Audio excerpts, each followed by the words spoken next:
She was born extraordinarily beautiful, so she covered her face with her hair from a young age. Her family was cold and indifferent, and no one knew what she really looked like. All their attention was focused on her beautiful adoptive sister. But no one expected that on the girl's 18th birthday, she actually revealed her face. The girl's father was shocked and asked why she had uncovered her face. Her brother also thought her aura was completely different from before. Her mother happily said, "My precious daughter is so beautiful, she looks just like a celestial being." Yet this family, blind to the truth, had no idea that the girl at this moment was no longer their real daughter. It turned out the girl's true identity was Xianyin True Lord, a powerful immortal from ancient times. Even emperors who unified the entire nation had to obey her orders. But on this day, while she was helping the souls of fallen soldiers on the battlefield find peace, her Guqin string suddenly snapped, causing her to lose control of her powers. When she woke up again, she had become an auction item in the world 1,000 years later. She had wanted to use her magic to break through the space-time barrier and return to the past, but her remaining powers were far from enough. Helpless, she looked up and saw a man whose posture and expression were somewhat similar to the ancient emperors. So she used her remaining powers to shatter the tempered glass, break the iron chains on her hands, and walked straight up to the man. The girl pointed at the man and asked, "Are you interested in buying me?" The man's assistant was about to refuse on his behalf, but unexpectedly, the man agreed without hesitation. The assistant was stunned and quickly reminded him,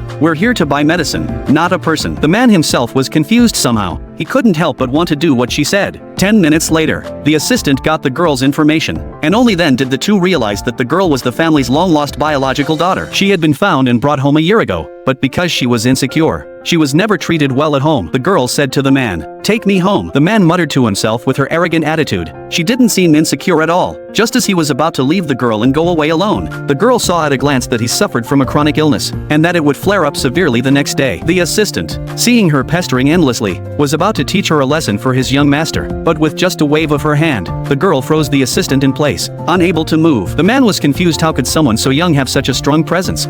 The man had no choice but to say, "Miss One, please get in the car." But when the girl got home, she found that her room had actually been taken over by her scheming adoptive sister. Even the bed was filled with the adoptive sister's luxury handbags. She was just about to tell the maid to throw all these things away when the adoptive sister ran in angrily, shouting, "Who gave you permission to throw my things away?" The girl said, "I make the decisions for my own room." The adoptive sister stared at the girl in shock, just being looked at by her. She couldn't even speak. When the mother heard the commotion and hurried over, the scheming adoptive sister immediately put on a weak and helpless act in front of her, repeating over and over that the girl was going to throw her things away. The girl was annoyed just looking at this scheming adoptive sister who had once kidnapped her, so she snapped her fingers casually. Immediately, the adoptive sister started slapping herself left and right. Her face was black and blue from the hits, and she was furious. She made up her mind to ask her parents to stand up for her at dinner. But unexpectedly, when the girl appeared after getting dressed up, the whole family's eyes were drawn to her, and they completely forgot about the plan to get revenge. Feeling threatened, the adoptive sister was naturally not willing to let it go. That night, she sneaked into the girl's room, planning to poison her. But before she could do anything, the girl grabbed an apple and stuffed it into her mouth. Then she cast a teleportation spell, and the two of them appeared on the roof directly. The adoptive sister was so scared that her legs trembled uncontrollably. The girl took out her phone and made a call, saying, "There's someone here who's going to jump off a building, send an ambulance over." After saying that, she pushed the adoptive sister down without hesitation. Fortunately, the building wasn't tall, so the adoptive sister only broke her leg. But when she tried to ask her brother to stand up for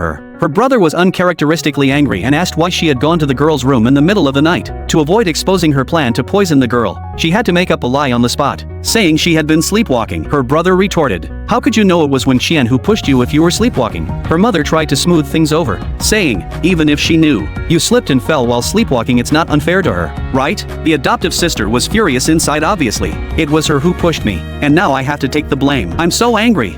After dealing with her scheming adoptive sister, the girl remembered that the man who had saved her was about to have his illness flare up, so she used a flash teleport and arrived at the hospital immediately. Her father saw her and scolded her for coming so late to visit her adoptive sister, but the girl thought her father was too noisy and ignored him completely, walking straight towards the operating room. Out of curiosity, the whole family followed her. The man's father stopped her and said, "My son is being rescued inside. What do you want to do?" The girl said, "The people inside can't cure him, only I can." Unexpectedly, the girl's father suddenly rushed over and said that the girl knew nothing about medicine at all. The scheming adoptive sister also hurried over to undermine her, saying, "You're just a high school student. How could you possibly know anything about medicine? If you delay young Master Zhou's treatment, Master Zhou will never forgive you."